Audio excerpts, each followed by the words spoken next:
Mike Meier DIY. Do it yourself. Well, this is my old work tractor here. I use it for all sorts of things. And for the last year or so, every time I get on it, or not every time, but most times when I get on it, I push down on the clutch. This is the clutch. And it won't start. I have to push down on it 2 or 3 times, kind of like pump it, and for the starter to engage. And the starter is one of those generator starters where if you put power to it, it turns into a motor, and you take power away from it and it's a generator. And it's the one that was on it when I got this thing. I've had this tractor several years. I've never restored it. I just use it for work. It's a tool. Anyway, I'm going to try to figure out why it's happening. I suspect, since I can make it start by just pumping the clutch or the brake, whatever you want to call it, it's a combination, that there's a switch under there. So I'm going to take off this cover right here, this cover, and see if there's I can see it from there. If not, I'll have to get underneath it, but it'd be better if I can see it from the top to film this.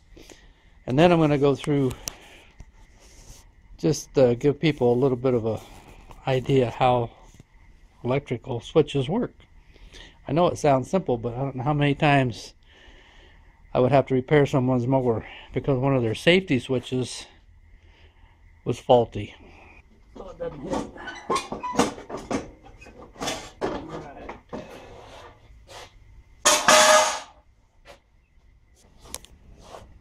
Alright, I looked in here. Right in there. See that right there? I got the light right on it. See that switch? I push down on this. That's supposed to activate the switch. There, you can see it now. See it going down?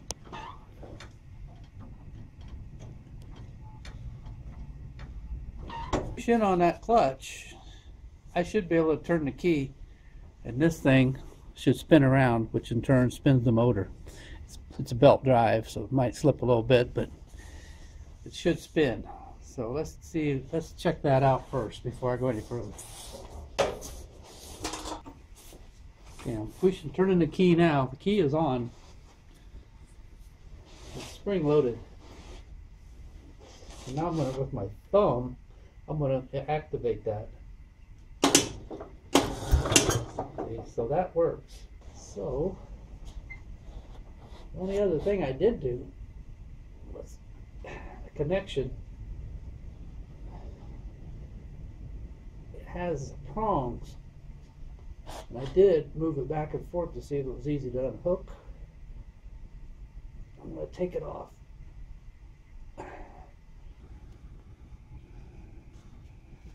That thing is corroded.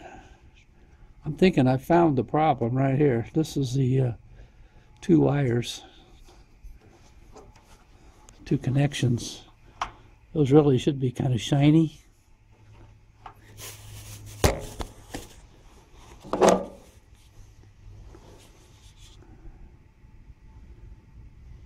And they're anything but shiny. I'm going to go ahead and clean those up. That one looks like it's bent or something. It came off really hard. I'm guessing it was corroded. So I'm going to go ahead and clean that up. And, see what I've got.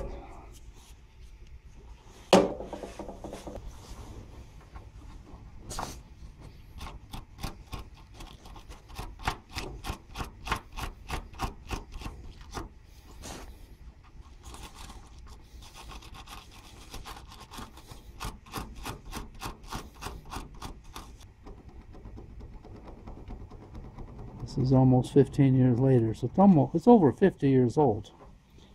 This old mower. Now it's not a mower, it's just a tractor. Okay, so now it's pretty shiny. You can see it's a lot cleaner than it was. While I got that off, I'm gonna go get my meter and put it on here, and we'll play around with it a little bit. Just to show you, you don't need a lot of money to work on your own stuff. This is a Harbor Freight ad. You buy any item, take this coupon with you, they'll give you one of these. So that's what I'm going to use. I'm not going to use my other meter. This way you can see exactly. Most people have one of these laying around. This is the meter. One thing that's a little unusual about this meter, most meters, it has an off position where you can just turn it off. But on these meters, they have an on-off switch. So you turn it on. It's kind of handy if you're going to store it for a long time. My other one, I leave it on all the time. I keep forgetting to turn it off. So now I'm going to choose 20 volts. Notice DC, 20 volts. And first off, I'm going to make sure that the meter works. And the easiest way for me to do that, uncover the battery. I'll put the meter right there so you can see it. On this tractor, they did not label, they didn't color code the wires, but luckily the manufacturer of the battery, it wouldn't hurt to put a piece of red tape on. I keep forgetting to buy some red tape. You'll notice it's got a negative here and a positive there. Another easy way to see it is trace this wire. See, it just goes down and hooks right to the frame of the tractor. Okay? It's just 12 volts. So don't be afraid of it. Okay, I got my little jumper wire here. I think they sell these at Harbor Freight too. I don't know where this came from. But I'm going to jumper the negative. Squeeze this out and jumper on there. I'm going to hook it to my black lead.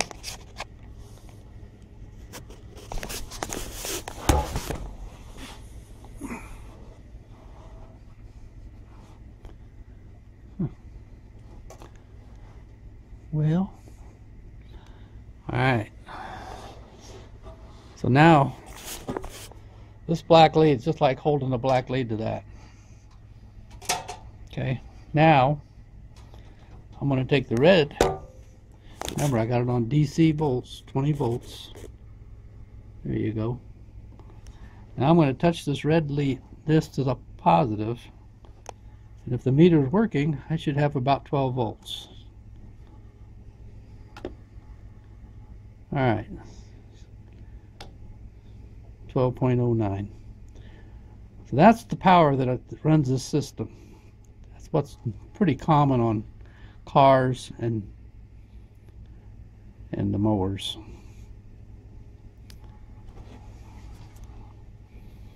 So I'm going to disconnect it. Oh, one other thing. I'm going to go ahead and connect. Let's see here. Find some piece of metal. Well, it doesn't matter. You'll notice this just goes to earth ground. So if there happened to be anything shiny here that wasn't all rusty, let me try this bolt right here. Well, it's too tight. Let me try this latch here. Remember, that's really a negative. So remember, now I'm only going to be attached directly to the battery in one spot right here, and see, I got 12 volts. So basically, this wire is insulated from the frame all the way through the tractor. It has to be. But this wire only goes as far as the frame, period. It goes anything steel, it's connected, and now it's almost like a giant wire. Does that make sense? It's called earth ground. They consider this the earth.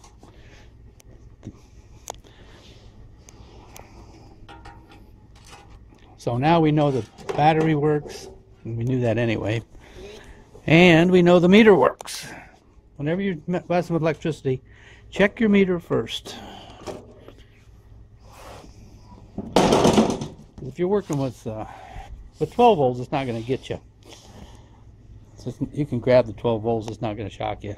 I know you've seen these movies where they They take a battery charger and shock people into like torture. It doesn't work that way.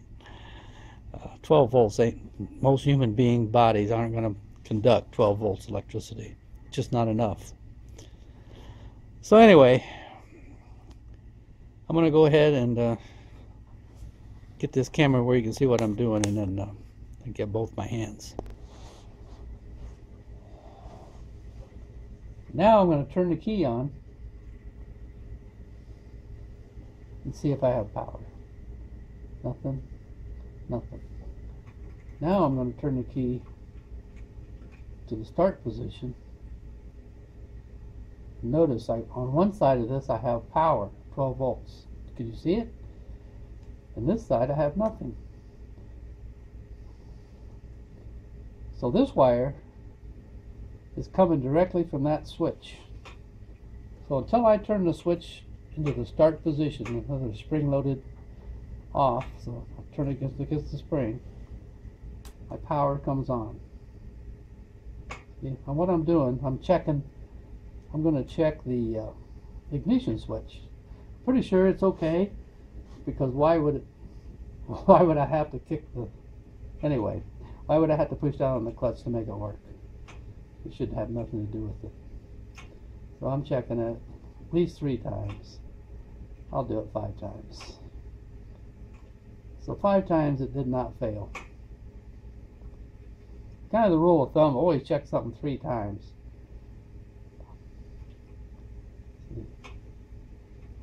Okay. So basically I've just checked the starter switch. So we got a switch. We got the starter switch there. It's momentary. You turn it, let go, and it turns itself off. That way the starter doesn't just keep running. I've checked the switch down here by just pushing on it with my hand. So I would say we found the problem already. It's probably this connection right here. Something so simple. Because every time I hit that, it would wiggle it. And now, hopefully, it won't fail. Let's check it out and see. I'm going to go ahead and plug that back into the switch and see. If I do that, I'm going to try one more thing. I'm going to take this jumper wire. Jumper wire is another thing you really need. When you go in and get your your free meter, buy a bag of jumper wires. They sell them in there. It'll be a cheap purchase, and they'll give you a free meter. And you're ready to start troubleshooting your own stuff.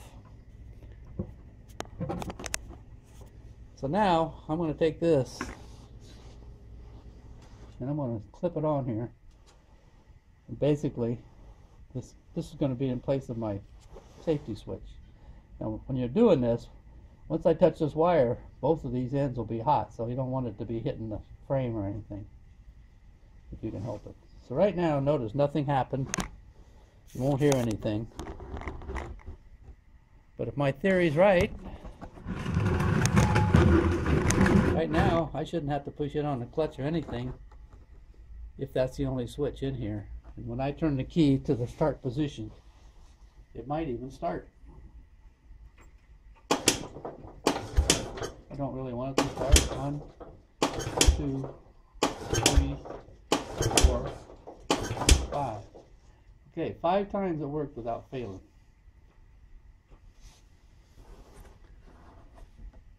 Plug this in. I'm going to bring the camera under here. Bear with me. And see if I can show you the switch from underneath. That's where it plugs in. Look at the paint on it. See those lugs? Again, it's only 12 volts. They're not going to go through much resistance, so I'm going to go ahead and take my emery or some sandpaper and clean those off also.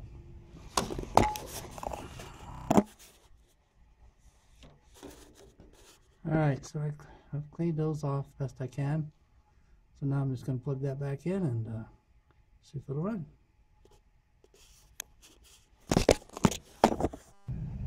See that it's plugged back in.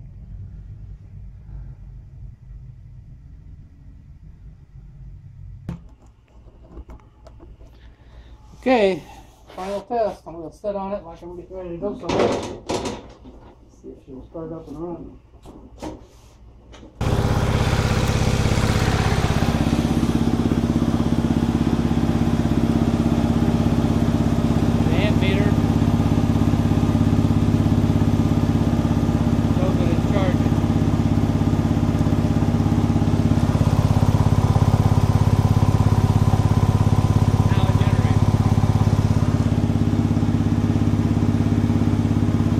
So we solved that problem.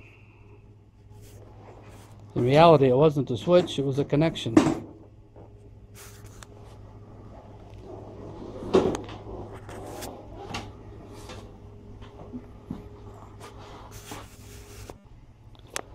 Okay, if you ever want to know if your charging system's working on your tractor, or your lawn mower, whatever you want to call it, I'm going to show you how to do that also right now. So I'm going to go ahead and put the camera down. I'm going to hook up the meter, same setting, 20 volts DC. I'm going to hook it up and just read the battery first. I'm going to leave it hooked up.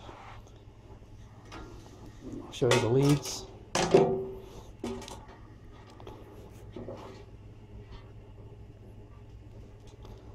So I'm going to hook the black up. Just to earth ground or negative, basically. Don't worry about the colors. Not in this instance. I don't have a black jumper, remember? Okay, it's a red lead. I'm going to hook it to the hot part of the battery.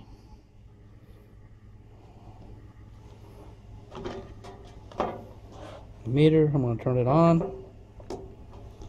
And we have 12.59 volts.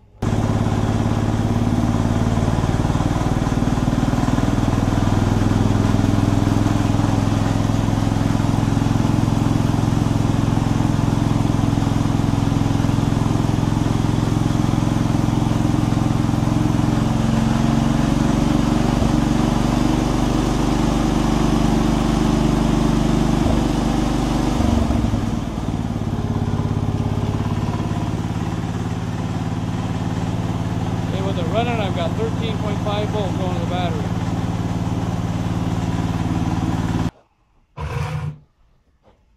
Now, you people that are worried about touching these things, watch. I feel nothing.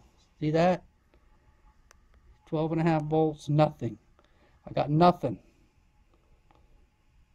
12 volts.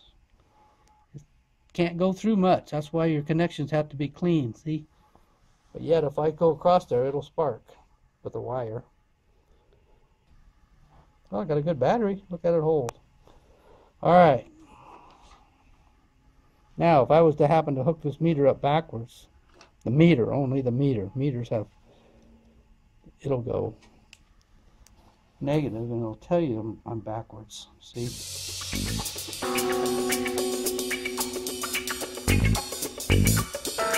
Okay. Get one of these little meters for free. Get you some jumpers. Now while you're at it, buy some red tape. That's what I'm going to do.